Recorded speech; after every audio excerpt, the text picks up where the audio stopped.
तृतीय स्कंद पूर्ण होता है। चतुर्थ स्कंद में कहते हैं कि जो मनु महाराज की और पुत्री थी आकृति, देवहूति और प्रसूति। आकृति का विवाह हुआ रुचि प्रजापति के साथ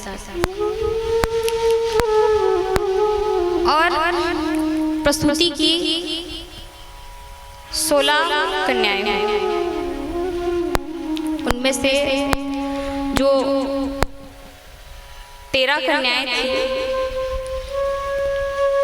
वो धर्म को ब्याही और धर्म की जो मूर्ति नाम की उनकी जो पत्नी थी उनसे भगवान नर नारायण ऋषि रूप में आए। बोलिए नर नारायण भगवान की जय। और 16 कन्या में से 13 कन्या का विवाह हुआ। एक कन्या स्वाहा नाम की वो अग्निदेव को ब्याही। स्वधा नाम की कन्या पितरों को ब्याही और सती नाम की कन्या भगवान शंकर को ब्याही। जो आकृति का विवाह रुचि प्रजापति के साथ हुआ था उनके यहाँ भगवान यज्ञ नारायण के रूप में प्रकट। बोलिए यज्ञ नारायण भगवान की जय। इनका विवाह दक्षिणा नाम की कन्या के साथ हुआ। इसीलिए यज्ञ में दक्षिणा के बिना यज्ञ अपूर्ण माना जाता है। जो माता देवहूति थी और कदम ऋषि थे उनकी बेटी थी, उनकी पुत्री माता अनुसुईया। आज भी अगर पातिव्रत धर्म में किसी का प्रथम नाम आता है तो माता अनुसुईया का। बड़े ही अच्छी थी और उनके पति का नाम था माता अनुसुईया की अत्रि ऋषि। उनके यहाँ पुत्र नहीं था। अब एक दिन नारद जी गए कहाँ? माता भवानी के पास। और माता भवानी के पास जाकर के गए। माता भवानी ने बहुत सुंदर लड्डू दिए कि आप पाइए गुरु इसे। तो नारद जी ने लड्डू पाए और फिर बोले, माता बोली कि कैसे लगे? तो बोले बहुत ही अच्छे हैं, पर जो स्वाद माता अनुसुईया बनाती है ना उस लड्डू में जो स्वाद रहता है वो इसमें नहीं। तो बोले कौन अनुसुईया? तो बोले देवी आपको पता नहीं, पृथ्वी लोक पे अनुसुईया नाम की एक स्त्री है और कोई भी पातिव्रत अगर स्त्री का नाम आता है तो अनुसुईया का आता है। आप देवियों से भी पहले। तो बोले अच्छा ये बात हमें पता ही नहीं था। तो अब माता एक दूसरे का अगर बड़ाई सुने तो थोड़ा सा द्वेष आ जाता है, क्रोध आता है कि हमसे बड़ी, तो क्या किया जाए? तो माता जो सती थी, सती नहीं अनुसुईया, और माता सती अपनी और जो बहन थी कौन? माता लक्ष्मी और सरस्वती, उनके पास गई और बोली हम तीनों देवियों से भी ज्यादा पृथ्वीवासी अनुसुईया को मानते हैं, तो क्या किया जाए? तो माता सती सबको बताती है कि कुछ तो करना पड़ेगा, तो क्यों ना इसकी परीक्षा लेकर के देखा जाए। तो हम नहीं लेंगे, अपने अपने पतियों को भेजेंगे परीक्षा लेने के लिए। तो माता सती भगवान शंकर के पास जाती है, माता सरस्वती ब्रह्मा जी के पास और माता लक्ष्मी नारायण के पास। और जा करके कहती है कि आप जाइए और अनुसुईया का परीक्षण कीजिए, परीक्षा करके लेके आइए कि वो कितनी पतिव्रता है। तो अब तीनों देवता गए, देवियों के सामने देवताओं की भी नहीं चलती, तो तीनों देवता गए साधु वेश धारण करके और जा करके माता अनुसुईया के पास गए। माता अनुसुईया ने दिव्य स्वागत किया कि ब्राह्मण आए हैं, संत आए हैं। अब संत आए हैं तो स्वागत तो करेंगे। अब संत लोग कहने लगे कि हमें भूख लगी है। जो ब्रह्मा विष्णु और महेश संत का रूप धारण करके आए थे वो, तो माता अनुसुईया कहती है ठीक है महाराज, बड़े प्रेम से आप पाइए प्रसाद। तो बोले प्रसाद तो पाएंगे, पर आप अगर बिना वस्त्र के अगर हमें भोजन दोगे तब। परीक्षण करने आई थी। तो माता सोचने लगी कि ऐसे संत तो हो ही नहीं सकते, कौन है ये? तो बड़ी पतिव्रता थी, तो ध्यान करके देखती है कि ये और कोई नहीं ब्रह्मा विष्णु महेश है, जो संत का रूप धारण करके आए हैं, ब्राह्मण का रूप धारण करके आए हैं। हाथ में जल लेती है और जल लेकर के उनके ऊपर डालती है, तो वो छोटे छोटे बालक बन जाते हैं।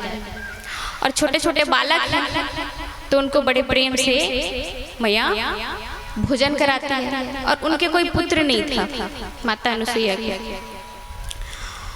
तो उनको ही अपना पुत्र बना करके अपने साथ रख लेती है। अब सृष्टि का कार्य कौन करे?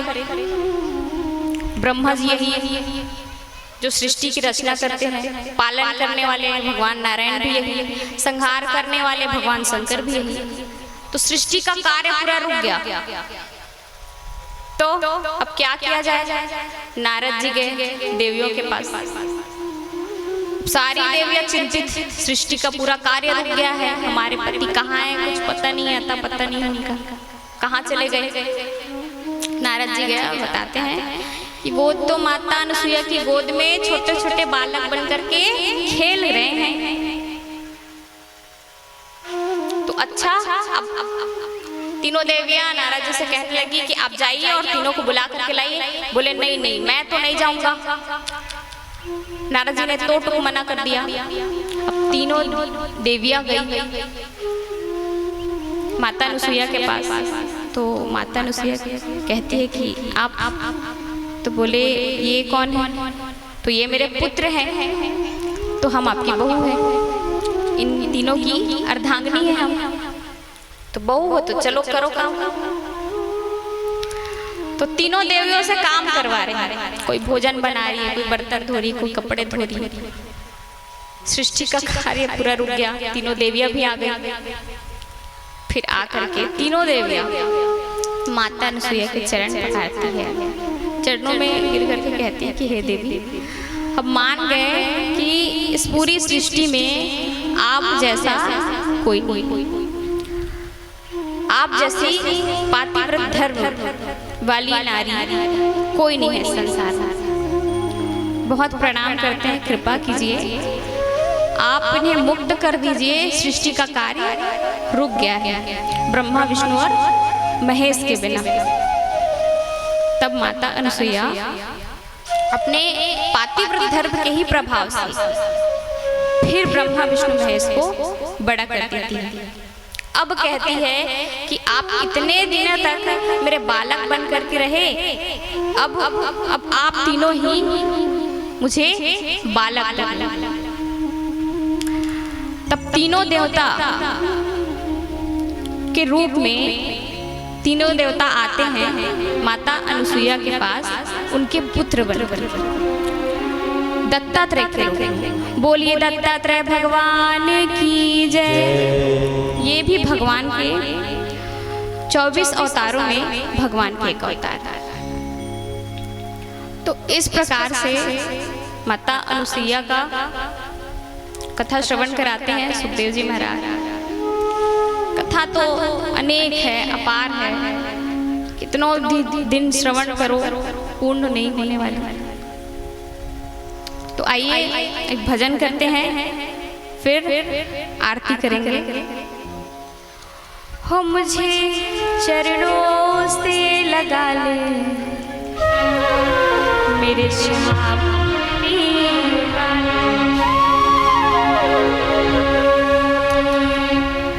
मुझे चरणों से लगा ले मेरे श्याम मुरली वाले, मुझे चरणों से लगा ले मेरे श्याम मुरली वाले। मेरी श्वास श्वास में तेरा, मेरी श्वास श्वास में तेरा है नाम मुरली वाले, मुझे चरणों से लगा ले मेरे श्याम मुरली वाले, मुझे चरणों से लगा ले मेरे श्याम मुरली वाले। मेरी श्वास श्वास में तेरा, मेरी श्वास श्वास में तेरा है नाम मुरली वाले, मुझे चरणों से लगा ले मेरे श्याम मुरली वाले, मुझे चरणों से लगा ले मेरे श्याम मुरली वाले।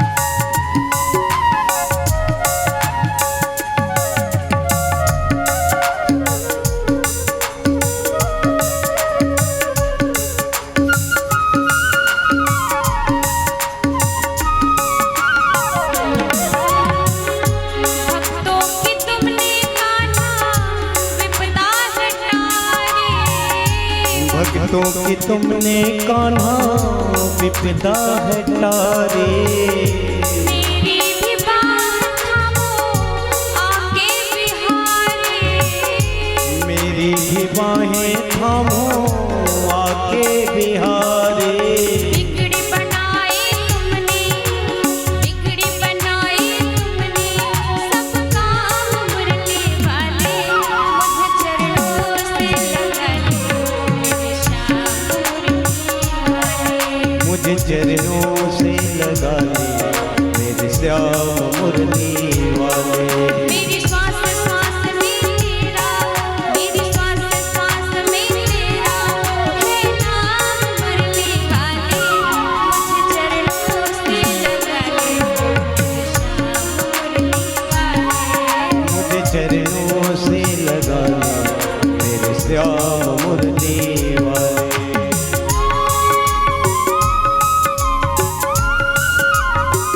श्री राधे।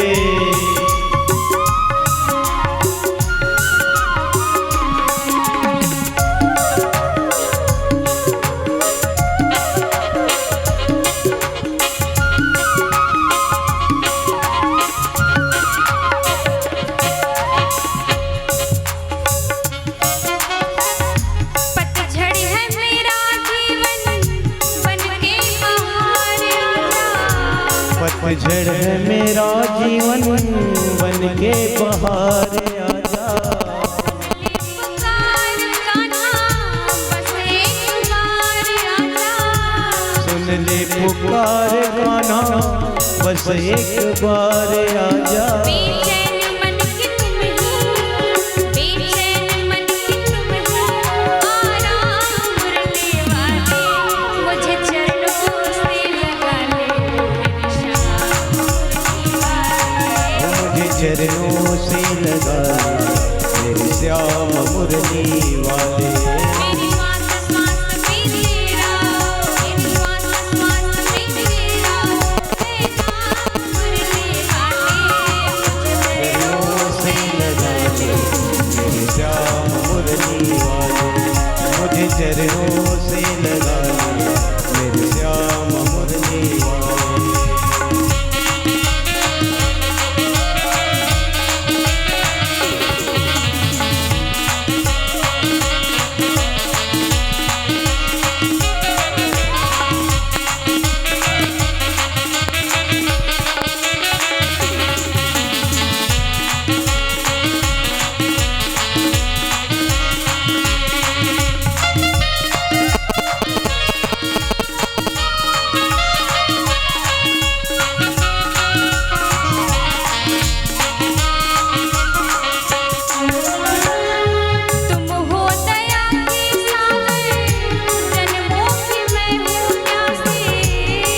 हो दया के सागर, जन्मों की मैं हूँ प्यासी।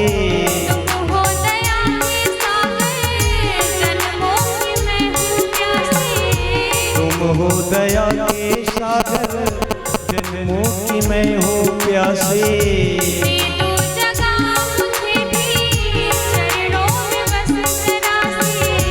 दे दो जगह मुझे भी चरणों में बस जरा से। तुम ही हो, सुबह तुम ही हो, है शाम मुरली वाले, मुझे चरणों से लगा ले, मेरे श्याम मुरली वाले। मुझे चरणों से लगा ले, मेरे श्याम मुरली वाले। मेरी श्वास श्वास में तेरा, मेरी श्वास श्वास में तेरा, है नाम मुरली वाले, मुझे चरणों से लगा ले, मेरे श्याम मुरली वाले। मुझे चरणों से लगा ले, मेरे श्याम मुरली वाले। मेरी श्वास श्वास में तेरा, मेरी श्वास श्वास में तेरा, है नाम मुरली वाले। मुझे चरणों से लगा ले, मेरे श्याम मुरली वाले। मुझे चरणों से लगा ले, मेरे श्याम मुरली वाले। ओ मेरे श्याम मुरली वाले, मेरे श्याम मुरली वाले। मुझे चरणों से लगा ले, मेरे श्याम मुरली वाले।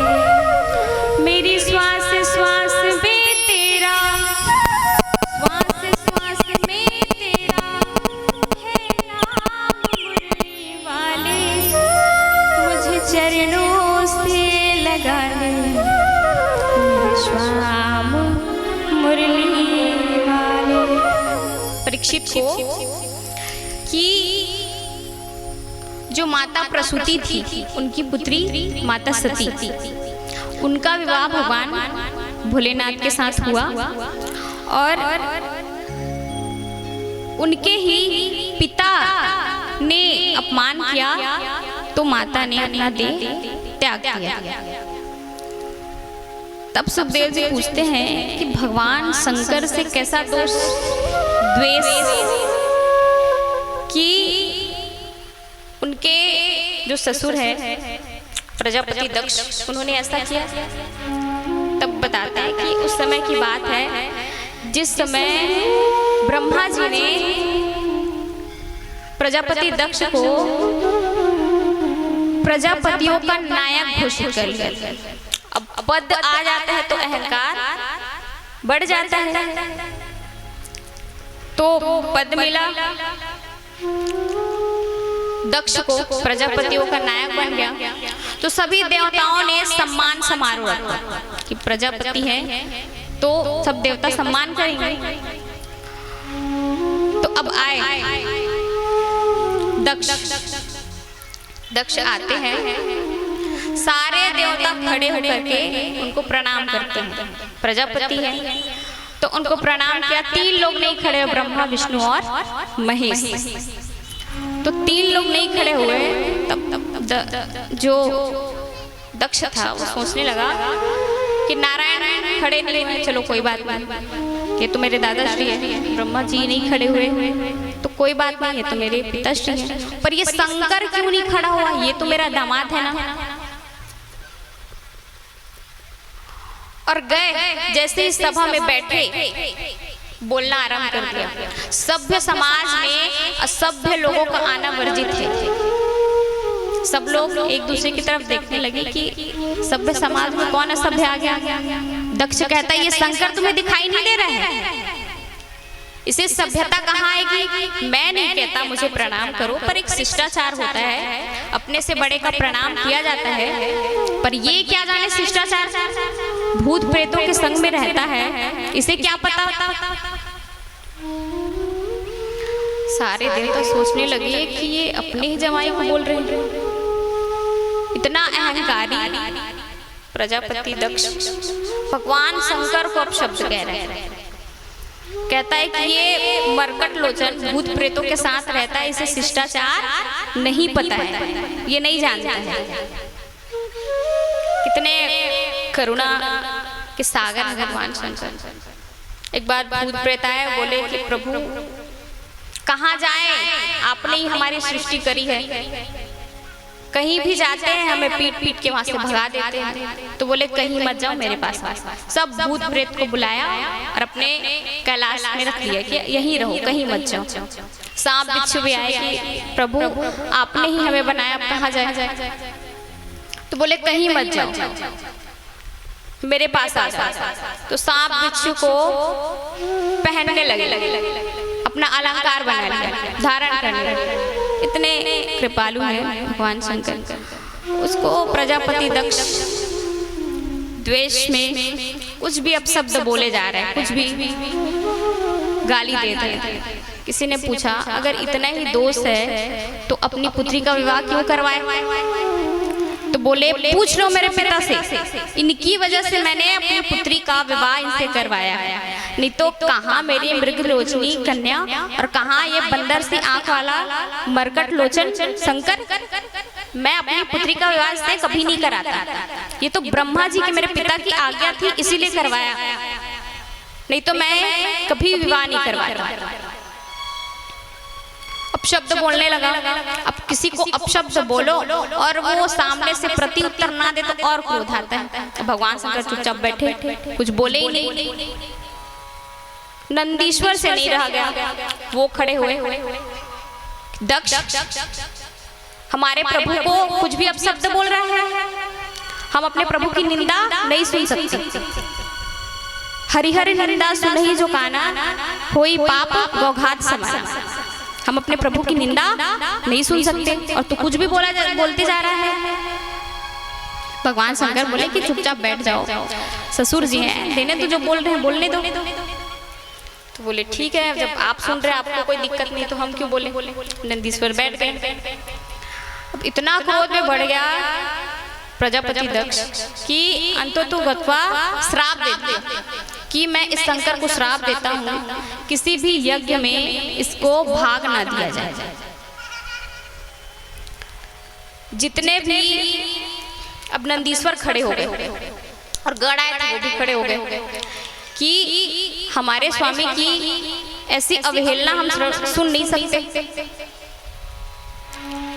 तुमने हमारे स्वामी को श्राप दिया, हम भी तुम्हें श्राप देते हैं। जब से आया है मैं कर रहा है, तुझे बकरे का सिर लग जाए। श्राप दे दिए। अब जो आचार्य थे भृगु जी, वो खड़े हो गए और बोले कि ससुर दामाद के बीच का मामला है, तुम लोग क्यों बोले। तो मैं भी श्राप देता हूँ कि शिवगढ़ जितने भी हैं सब पाखंडी होंगे। शिवगढ़ खड़े हो गए कि ब्राह्मण तूने हमें श्राप दिया, हम भी तुझे श्राप देते हैं, तेरे जैसे ब्राह्मण चाटुकार हो जाए, भिखमंगे हो जाए। भगवान शंकर बोले कि ये सम्मान समारोह हो रहा है कि श्राप समारोह हो रहा है। अपने गढ़ों को शांत किया और बोले कि चलो कैलाश पर्वत। तो सबको शांत करके भगवान चले गए। अब दक्ष ने कपटपुंड हरिद्वार में कनखल मंदिर बहुत ही सुंदर यज्ञ का आयोजन किया।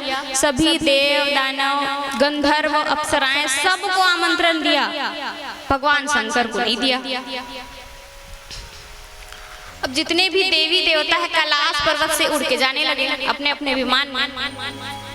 अब माता सोच रही है कि हरिद्वार में अभी कुंभ का मेला तो लगा नहीं, तो सब लोग क्यों रहे हैं। एक देवी जी पूछती है कि सती तुम अभी तक नहीं गई हो, तो कहाँ। तो बोले तुम्हारे पिताश्री ने इतने बड़े यज्ञ का आयोजन किया है और तुम्हें पता नहीं। माता सोचने लगी कि मेरे पिताजी ने मुझे आमंत्रण नहीं दिया, फिर भी मन मार के कहती कि नहीं देवियों तुम चलो, मैं बस अभी आ रही। सारी देवांगनाएं चली गई। अब माता भगवान शंकर के पास जाती और चरण दबाने लगती है। तो भगवान कहते हैं कि देवी आज इतनी सेवा, तो माता कहती है कि हम आपकी पत्नी है प्रभु, हमारा धर्म है अपने पति की सेवा करना। तो बोले ठीक है, धर्म तो है, पर आज कुछ ज्यादा ही धर्म निभा रही है, बताइए। तो बोले प्रभु आपको शायद पता नहीं है, आपके ससुर जी ने आपके ससुराल में बहुत बड़े यज्ञ का आयोजन किया है। माता कैसे बोल रही है, सुनिए। आपके ससुर जी ने आपके ससुराल, और हम कैसे बोलते हैं मेरे ससुराल, मेरे मायके में मेरे पिताजी ने, बोलते हैं कि नहीं। पर माता क्यों बोल रही है कि अपनापन लगे। तो माता कहती है कि आपके ससुर जी ने बहुत बड़े यज्ञ का आयोजन किया है वहाँ। भगवान कहते हैं निमंत्रण कार्ड आया देवी कुछ? बोले आया तो नहीं है, पर भेजा जरूर होगा। कभी कभी कार्ड इधर उधर हो जाते हैं प्रभु, तो निमंत्रण नहीं आया है, पर मुझे पता है मैं उनकी पुत्री हूँ, मुझे कैसे नहीं बुलाएंगे। तो भगवान कहते हैं कि जहाँ सम्मान नहीं होता वहाँ सोना भी बरस रहा हो ना, तब भी नहीं जाना चाहिए देवी। माता कहती आपको कैसे पता? विवाह के बाद मैंने अपनी बहनों से अभी तक नहीं मिली हुई। ऐसी तो समय होता है कि बहनों से सबसे मिलना होता है, और अपने जाने की बात कर रहे हो। तो आज भगवान शंकर बताते हैं कि उस दिन मैंने आपके पिताश्री को प्रणाम नहीं किया, और मैं सब में नारायण का दर्शन करता हूँ, सबको प्रणाम करता हूँ, पर आपके पिता को गलत लगा और ऐसी सारी घटना हो गई। माता कहती है ठीक है, ये आप दोनों ससुर दामाद के बीच का मामला मैं कुछ नहीं बोलूंगी, पर मैं तो जाऊंगी। सब देवताओं को कहने का मौका मिल जाएगा कि उस दिन की लड़ाई की वजह से ही आज निमंत्रण कार्ड कुछ नहीं मिला, इसलिए कोई नहीं आया। तो बोले मैं तो जाऊंगी। भगवान कहते हैं कि देवी मैं तो उस दिन सह गया, पर आपके पिताश्री कुछ बोलेंगे तो आपसे सहन नहीं होगा, आप मत जाइए। माता नहीं मानती और चली जाती। भगवान कहते हैं कि अब जो लिख दिया है भगवान ने वही होगा, हो ही सोई जो राम रचि राखा। ब्रह्मा जी की लेखनी को भगवान शंकर बदल सकते हैं, पर राम जी ने अगर जो कुछ लिख दिया है तो उसको भगवान शंकर भी नहीं बदल सकते। तो माता गई। गोस्वामी जी लिखते हैं पिता भवन जब गई भवानी, पिता भवन जब गई भवानी, दक्ष त्रास पाहुना सन्मानी, दक्ष त्रास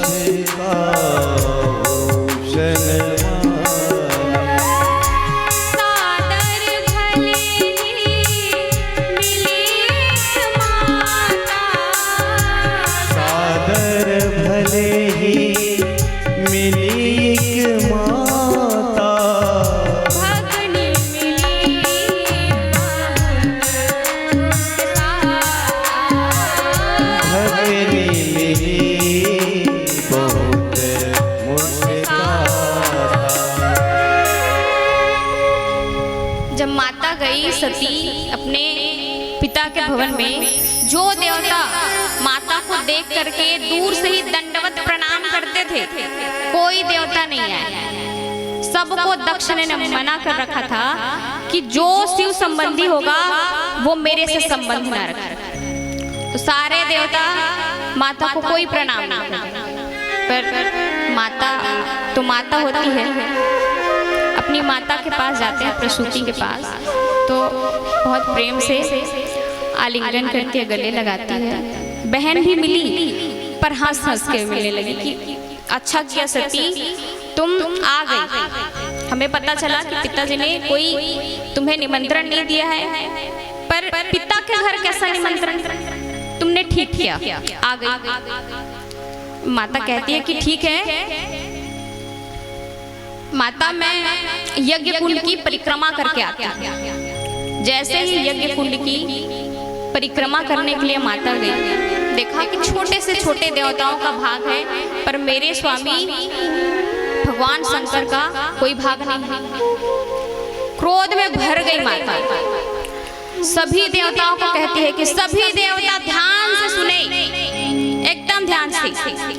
सुनु सभासद सकल मुनिंदा, सुनु सभासद सकल मुनिंदा, सभासद सकल मुनिंदा, सुनु सभासद सकल मुनिंदा। कहीं सुनी जिन शंकर निंदा, कहीं सुनी जिन शंकर निंदा। तो फल तुरत लहब सब खाऊं, तो फल तुरत लहब सब खाऊं। भली भांति पछताओ पिताओ, भली भांति पछताप पिताहूँ। संत संप श्रीपति अब वादा, संत संप श्रीपति अब वादा। सुनिए जहाँ तहाँ सिमर जाता, सुनिए जहाँ तहाँ सिमर जाता। काटिए तासु दीप जो बसाई, श्रवण मूनि रत चली उपराई। जगता तुमा महेश पुरारी। जगत जनक सबके हितकारी। पिता मंद मत निंदन देहि। जनेऊ शुक्र संभव जन देहि। तदिहौ तुरत तेहि तेहि हेतु। उर्धरि चंद्रमौल वृष केतु। अस कहि जोगी अगिनि तनु जारा। भयउ सकल मख हाहाकारा। अस कहि जोगी अगिनि तनु जारा। भयउ सकल मख हाहाकारा। जितने भी देवता सब लोग ध्यान से सुनो। जो जो जिसने जिसने मेरे पति का अपमान किया है, शिव नाम लेने से जितने भी जीवन के पाप होते हैं तक्षण भस्मीभूत हो जाते हैं। ऐसे शिव का अपमान किया इस प्रजापति दक्ष ने। मैं कितने प्रेम से सोच करके आई थी कि मेरे पिताश्री ने मुझे निमंत्रण नहीं दिया तो क्या हुआ। फिर भी मैं आपका विश्वास करके आई थी कि आप मेरा सम्मान करेंगे, मेरे पति का सम्मान करेंगे, पर आपने नहीं किया।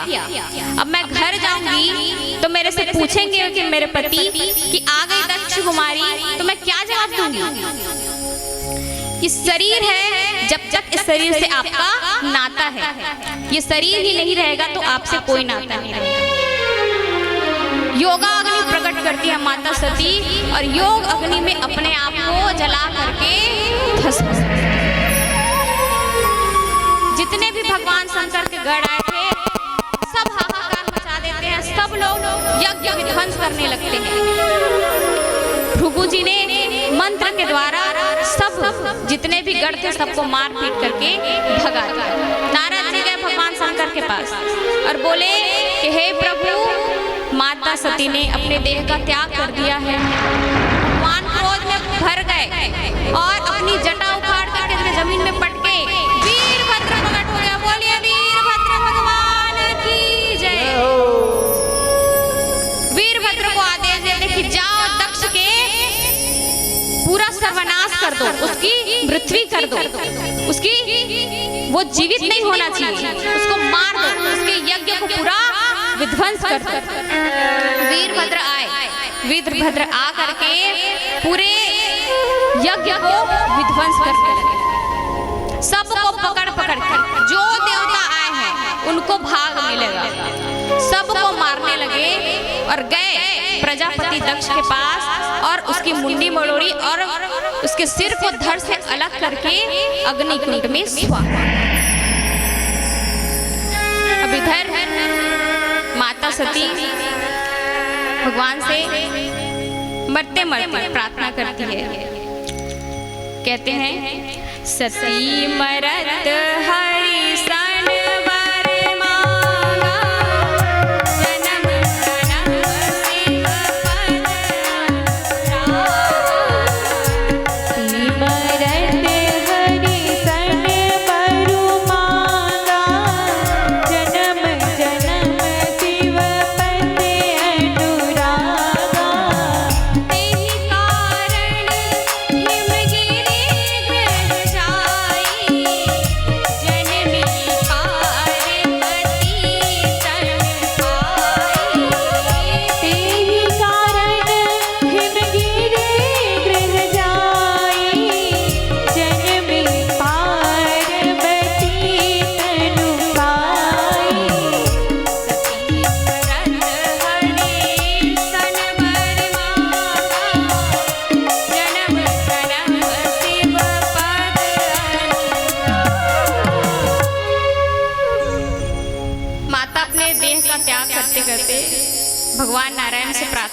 हैं कि हे प्रभु, मैं जितनी बार जन्म लूं उतनी बार भगवान शंकर ही मेरे पति के रूप में मुझे प्राप्त हो। भगवान कहते हैं कि ठीक है, देख ले, हर जन्म में भगवान शंकर ही तुम्हें पति के रूप में प्राप्त होगा। और इसी के कारण माता ने फिर हिमाचल और मैना के यहाँ, मैना माता और हिमाचल के यहाँ पुत्री रूप में जन्म लिया और माता पार्वती के रूप में उनका प्रकट हुआ। अब नारद जी आते हैं हिमालय और मैना के घर। हिमाचल जी ने नारद जी से पूछा कि मेरी पुत्री के अवगुण बताओ, अगर कुछ अवगुण होगा तो। गुण तो है, ये अच्छी बात है, पर अगर कुछ अवगुण होगा तो वो भी उसको भी नष्ट कर देंगे। तब नारद जी कहते हैं कि आपकी पुत्री सर्व गुणों की खान है, जगत इसे देवी अंबिका के रूप में पूजेगा, इसमें कोई अवगुण नहीं है, बस इनके होने वाले पति में थोड़ा सा दिख रहा है। तो क्या करें? तो आपकी पुत्री अगर तप करेगी और तप करके भगवान शंकर को प्रसन्न करेगी, तो भगवान शंकर के साथ अगर इनका विवाह हो गया तो ये जितने अवगुण है वो गुण में परिवर्तित हो जाएंगे। तब माता ने बहुत समय तक तपस्या करी, आकाशवाणी हुई कि तुम्हारे जैसा तप किसी ने नहीं किया देवी, अवश्य ही तुम्हें भगवान शंकर पति रूप में मिलेंगे। इधर हिमाचल मैना से कहते हैं कि आपकी पुत्री ने इतने वर्षों तक तपस्या की, वो पूर्ण हो गया है, उसे घर ले आइए। घर आते हैं भगवान राम जी, भगवान शंकर को एक दिन कहते हैं कि हे प्रभु, सती ने फिर से रूप धारण कर लिया है, आप उसके साथ विवाह कर लीजिए। भगवान शंकर तो पहले मना करते हैं, गृहस्थी से फिर विरक्ति में आए हैं, तो विरक्ति से फिर गृहस्थी में कैसे जाएंगे? पर राम जी की आज्ञा है तो मना तो कर नहीं सकते। तो बोले ठीक है। कालांतर में एक ताड़कासुर नाम का दैत्य ब्रह्मा जी की तपस्या करता है। ब्रह्मा जी प्रकट होते हैं, पूछते हैं वरम को याद वर मांगो। तो कहता है कि भगवान शंकर का ही अंश मुझे मार सके और संसार में कोई ना मार सके, क्योंकि पता था भगवान शंकर तो ध्यान में है और उनकी पत्नी है नहीं। तो ब्रह्मा जी ने कहा ठीक है, तथास्तु। अब इतना आतंकी हो गया ताड़कासुर, सभी देवताओं को पर आतंक करने लगा। सारे देवता ब्रह्मा जी के पास गए कि क्या किया जाए। तो बोले पार्वती जी का जन्म हो गया है, अब भगवान शंकर को उठाओ। तो कैसे? कामदेव को भेजा। कामदेव को भेजे कि आप जाइए अपने बाण चलाइए। कामदेव के 5 बाण हैं, वशीकरण, चाटन, सम्मोहन, उद्दीपन, ऐसे 5 बाण कामदेव ने चलाए। और जैसे ही पेड़ के पीछे से 5 बाण चलाए, भगवान उठ गए, उनका ध्यान भंग हो गया। कहते हैं तब शिवती सर नयन उघारा, चितवत काम भयउ जरि जारा। तब शिवती सर नयन उघारा, चितवत काम भयउ जरि जारा। भगवान शिव ने अपने तीसरे नेत्र को प्रकट किया और कामदेव को भस्म कर दिया। क्रोधित थे भगवान शंकर। ब्रह्मा जी आए, सारे देवता आए, हम आपका विवाह देखना चाहते हैं। सारे देवता आए हैं, क्यों? आप इतने दिन तक ध्यान में थे, अब आपका विवाह देखना चाहते हैं। तब बोले ठीक है, विवाह देखना चाहते हैं तो अब सप्त ऋषियों ने हिमाचल और मैना महारानी के यहाँ पत्र भेजा कि इस दिन बारात आएगी। अब वो दिन भी आ गया जिस दिन बारात आनी थी। सारे देवता बारात बनने के लिए तैयार, सब अपने अपने वाहन को सजा रहे हैं, पर भगवान शंकर के पास कोई नहीं आया। शाम के 5 बज गए। सारे गण कहते हैं कि प्रभु आज आपकी बारात जाने वाली, सारे देवता अपनी ही तैयारी में लगे, कोई आपके पास आए नहीं, हम तैयार कर दे। तो बोले ठीक है करो। तब गोस्वामी जी वर्णन करते हैं कि कैसे उनका श्रृंगार किया भगवान। शिव ही शंभु गण करहि श्रृंगार, शिव ही शंभु गण करहि श्रृंगारा, जटा मुकुट मोर सवारा, जटा मुकुट अरु मोर सवारा, कुंडल कंकण पहिरे जाला, कुंडल कंगन पहिरे न्याला, तन विभूति पट एक छाला, तन विभूति पट के हर छाला, तन विभूति पट के हरि छाला। सारे गण आए, शिवगण भगवान शंकर के गण आए और भगवान को श्रृंगार करने लगे। कैसे?